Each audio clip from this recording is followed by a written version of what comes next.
Čaute lidi, vítáme vás na menší podcast, který jsem já, Pedro a se mnou Víťa. Čaute lidi a dneska bude podcast o vás v komentáři, co jste vybrali, a pak budeme s Pedrem dělat otázky. OK, tak jdeme na váš komentář, takže první je, kdo je z nás starší Víťa? Dobře, a teď je, kdo si založil dřív kanál takhle. Pokud myslíte jako teďka naše kanály, tak Víťa, ale pokud od začátku úplně, co jsme poprvé natáčeli, tak to byl Pedro. Dobře, a teď je poslední otázka pro vás a tím je nejlehčí a kdo má víc odběratelům, tak to je jasný, přece já, Pedro. Dobře, a teď si budeme dávat otázky a druhého, takže teď mám pro Pedra, kdo je lepší, Messi nebo Ronaldo. Za mě Ronaldo. Docela dobrá otázka a teď je pro Víťu a jaká je tvoje oblíbená hudba? Rock Your Body a tvůj song Pedro ID. Dobře, a teď pro tebe, Pedro, jaký je tvůj oblíbený postava, že Simpsonovi? Homer, víš proč? Protože my jsme měli učitele, který vypadal jak Homer prostě.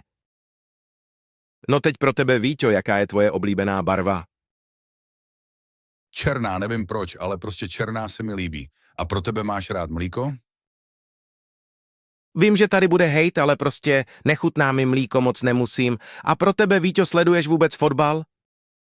No někdy jsem viděl, ale celý ne, takže ne. No ale pro tebe, Pedro, jaký je tvůj oblíbený drink? YouTuberský drink, myslíš? Jo, tak já nevím, protože sorry, ale YouTuberský drinky jsou hnusný některý, ale vybral bych asi Moon Drink nebo Fuelix Drink. Ale nikdy jsem neměl Fuelix Drink, ale chci ho mít. Takže vybírám Moon Drink a pro tebe to bude stejná otázka, co jsi říkal. Takhle já to mám naopak, všechny mi chutnají drinky youtuberský. Takže bych asi vybral Fizzy Drink Ultra Boris. A pro tebe otázka je, jaký je tvůj oblíbený film? Mám rád Kapitán Bombardák, vím, že ho neznáš, ale je to dobrý film, doporučuji vám si kouknout ten film a pro tebe otázku je úplně zase stejná. Takže jaký je tvůj oblíbený film? Jasně, že Spider-Man Paralelní světy. A pro tebe otázka, proč máš vánoční outfit z Robloxu? Protože za prvé, dělám z toho videjka každý den, od 1. prosince do 24. prosince, můžete si koukat na moje videa v kanálu Pedro IT.